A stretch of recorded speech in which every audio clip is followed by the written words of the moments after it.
let's have a look at a functions question here. I've got a function of x, and this is a notation for a function, and I've got the square root of 1 over x squared minus 2. Find the set of real values of x for which f is real and finite. So if you want to stop the video and have a go at the question yourself, you can do. I'm going to go ahead with the solution. Now, the first thing I notice here is that we're not allowed to divide by 0. So if I make x 0, that wouldn't be allowed. So one of the numbers that's not allowed into the domain is 0. And that's simply because we can't divide by 0. Now, because I've got a square root, I know that 1 over x squared minus 2 must be bigger than or equal to 0. So when I look at this, what I'm actually trying to solve is 1 over x squared is greater than or equal to 2. And here, what I'm going to actually do is I'm now going to actually solve 1 over x squared equal to 2. So when I do that, if I solve that equation, I get x squared equals a half, and so x equals 1 over square root of 2. So I'm square rooting both sides, and I get a plus and a minus answer for that. And I'm now going to go back and look at what I was actually trying to solve was this, and I found two values, and I'm going to use a number line. So the number line goes on like that, and on my number line I'm going to put in the upper and the lower values. So I have 1 over root 2,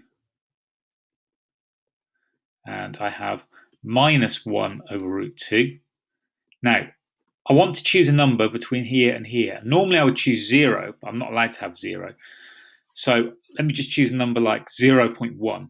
And if I put 0.1 into here, it's going to be 1 divided by a tenth. It's going to end up being bigger than 2. So all of these numbers will be allowed. Just to check, anything bigger than 1 over root 2, such as 1 or 2. 1 divided by 2 squared, remember this is a squared, 1 divided by 2 squared is a quarter. That's not bigger than a half, so I don't want these numbers, and I don't want these numbers. Same thing, I can put in something like minus 2, and I end up with a quarter, and it's not bigger than 2. And I always like to use a number line here. So now, my domain, the ones that I'm allowed for x, I want the numbers to be bigger than or equal to 1 over root 2. I want to be less than or equal to 1 over root 2. But at the beginning, I said that x couldn't equal 0.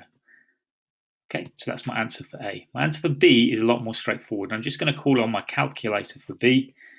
And what I've done is in here, if I go into the graph menu, I've already typed this out, and I've actually already chosen the scale. So if I have a look at my V window, you can see I'm going from minus 1 to 1. Now this shows quite clearly that I'm not going to don't want these values anyway for x, and the 0 is the asymptote. But one more thing here is it doesn't quite show, but this could actually equal 0, because I could get this equal to 0 if I use one of these two exact values. And so I want everything bigger than 0. So my range for f is simply f is greater than or equal to 0.